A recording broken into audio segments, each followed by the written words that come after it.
COVID-19 has proven to be one heck of the troublemaker for the government of India. It resulted in shutting down of factories. Income of the average Indian suddenly came down. Government had to spend heavily on ensuring food security. Thankfully, things have improved now and it is the time for reversal. Hi and welcome to TFIPost. I am your host Palak. Let's begin.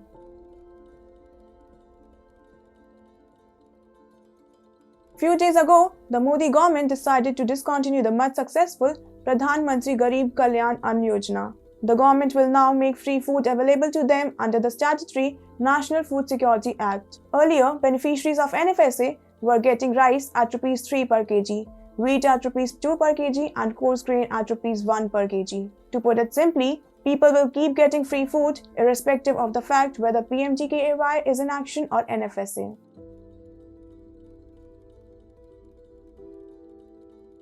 The decision has raised certain questions about its effectiveness.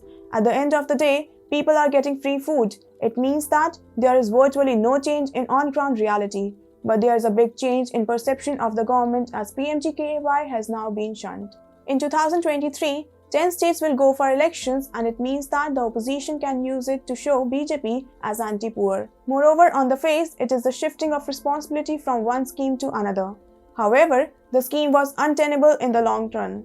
It has an inbuilt potential for corruption. PMGKAY provided 5 kg of grain per person over and above 5 kg already available under NFSA.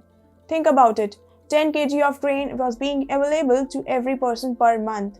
Only a person undergoing intense physical training would consume such an amount. Government found that a substantial chunk of these grains were sold in black market, especially after economic recovery came in full swing.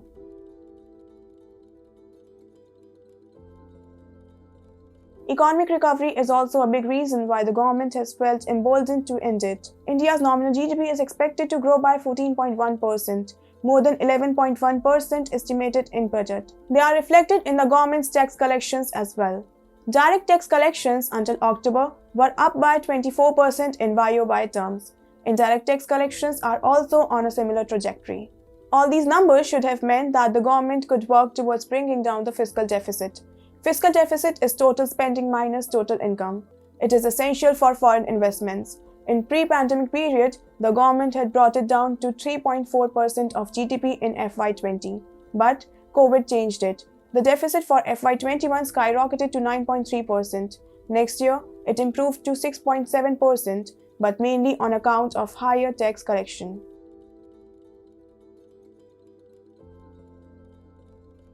The target is to bring it down to make our macroeconomic fundamentals sounder. However, PMGKAY took a heavy toll on the centre's expenditure.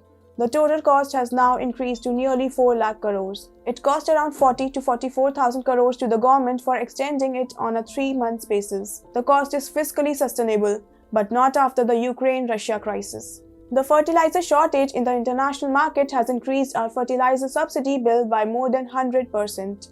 Along with 1.09 lakh crore for fertilizers, Finance Minister Sitharaman also presented a further demand of Rs 80,345 crore of supplementary demand on food.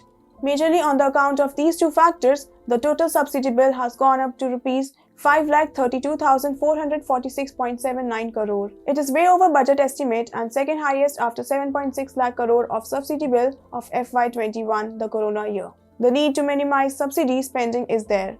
Government has been spending Rs 1.6 to 1.8 lakh annually on PMGKAY. It has come to an abrupt and relieving end.